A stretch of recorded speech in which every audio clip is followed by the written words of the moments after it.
Hi everyone, my name is Edilzon, and today I'll be talking about Chapter 3, The Actor. And I chose this picture because it can have many interpretations. One might be that the actor feels nervous about performing in front of so many people, while another could be that he's thrilled by it. And that mix of excitement and nerves is something actors always face. When people think of acting, they often imagine fame, red carpets, or big performances. But in reality, acting requires discipline, training, and a lot of behind the scenes work, which often does not reflect in the pay.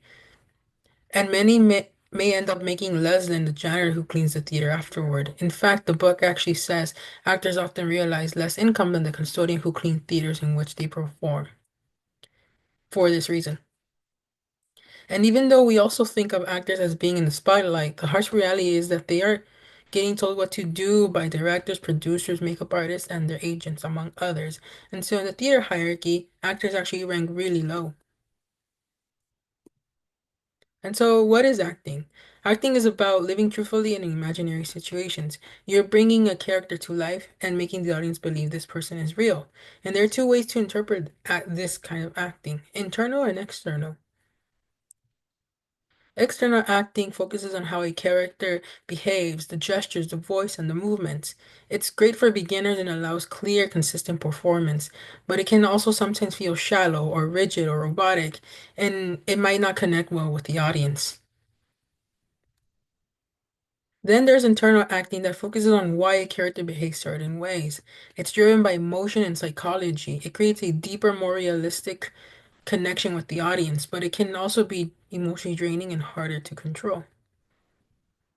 So which acting style is best? Well, there really isn't one way to act. It really depends on what works best for you or the person who's performing. And some people, like the French essayist Denis Diderot, who in 1773 wrote The Paradox of Acting, might argue for external acting by saying, actors impress the public not when they are furious, but when they play fury well. So he was an advocate for external acting. While Konstantin Stanislavski, who in 1924 visited the United States, where what was famous at the time was external acting. He did a great performance, and then people started gaining people attention. And one of his famous quotes is living in the life of his or her character on stage is what acting is all about.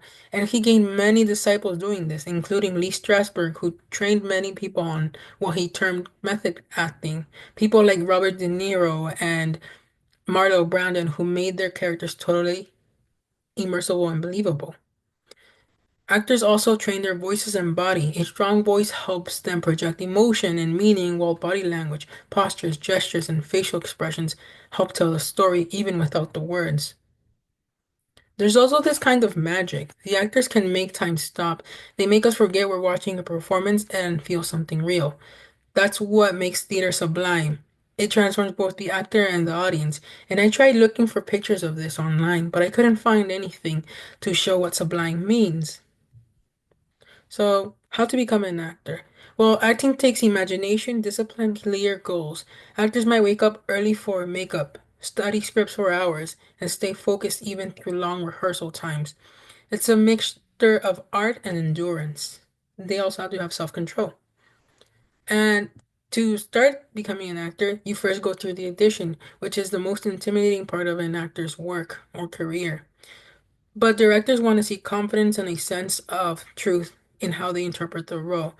They want to see the unique perspective they bring to the character they're auditioning for. Then there's a rehearsal, and that's where the character truly starts taking shape. It's a space where ideas are tested, mistakes are made, and discoveries are found. It's not just about memorizing the lines, it's about understanding the rhythm, emotion, how characters connect to one another. And then lastly is the performance. The performance is where all the preparation becomes art. It's the moment when private work turns public. A live performance is never exactly the same twice. Each night brings new emotions, new reactions, and subtle shifts in timing or focus. So the actor's goal isn't to repeat what they rehearsed, but to live the role honestly each time. And this is what makes theater so powerful. It's alive, immediate, and shared. Thank you everyone for listening to my presentation. That is all to do with the actor.